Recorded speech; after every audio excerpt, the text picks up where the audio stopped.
थूंग थूंग अपनी गर्भवती पत्नी पायल से बेइंतहा प्यार करता था। उनके छोटे से संसार में खुशियों की कोई कमी नहीं थी। लेकिन एक दिन पायल के पेट में दर्द होने लगा। वह दर्द से तड़प रही थी। थूंग थूंग घबरा गया और उसे तुरंत अस्पताल ले गया। डॉक्टरों ने बताया कि डिलीवरी का समय आ गया है। थूंग थूंग खुशी से फूला नहीं समा रहा था। वह ऑपरेशन थिएटर के बाहर टहलते हुए निकला, लेकिन तभी कुछ घंटों बाद नर्स ने कहा उसका चेहरा उतरा हुआ था। जी सॉरी, बधाई हो आपको बेटा हुआ है, लेकिन हम आपकी पत्नी को नहीं बचा पाए। किसी मेडिकल कॉम्प्लिकेशन की वजह से उनका निधन हो गया।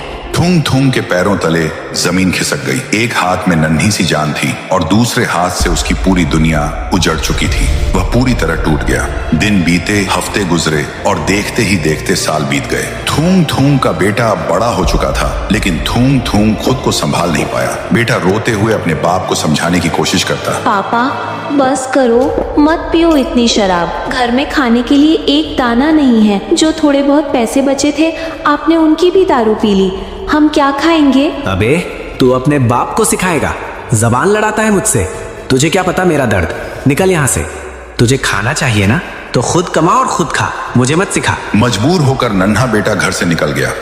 उसने पेट पालने के लिए दूसरों के बगीचों से छुपकर फूल चुराना शुरू कर दिया। वह रोज सड़क किनारे बैठता और आने जाने वालों से विनती करता कि कोई उसके फूल खरीद ले। एक दिन किस्मत का खेल पलटा। बेटे का एक भी फूल नहीं बिका था। वह उदास होकर घर लौट रहा था। तभी उसने देखा कि एक तेज रफ्तार कार एक बूढ़ी दादी माँ को कुचलने वाली थी और दादी माँ को धक्का देकर बचा लिया। कार वाला तो भाग गया, लेकिन डर और झटके की वजह से दादी माँ बेहोश हो गई। लड़के ने तुरंत उन पर पानी छिड़का। कुछ देर बाद दादी माँ को होश आया। दादी माँ बोली, शुक्रिया बेटा, आज तुमने बुढ़ापे में मेरी जान बचा ली। तुम बहुत नेक दिल बच्चे हो। मैं तुम्हें खाली हाथ नहीं जाने दूंगी। दादी माँ ने हवा में हाथ घुमाया और अचानक एक पत्थर की चक्की प्रकट हुई। लड़का हैरान रह गया। वह उस भारी चक्की को घसीटते हुए अपने घर ले आया। उसे लगा ये कोई मामूली पत्थर है, लेकिन वह गलत था। वह एक जादुई चक्की थी। जब उसने चक्की घुमाई तो उसमें से अनाज नहीं बल्कि सोना, पैसे और जरूरत का हर सामान निकलने लगा।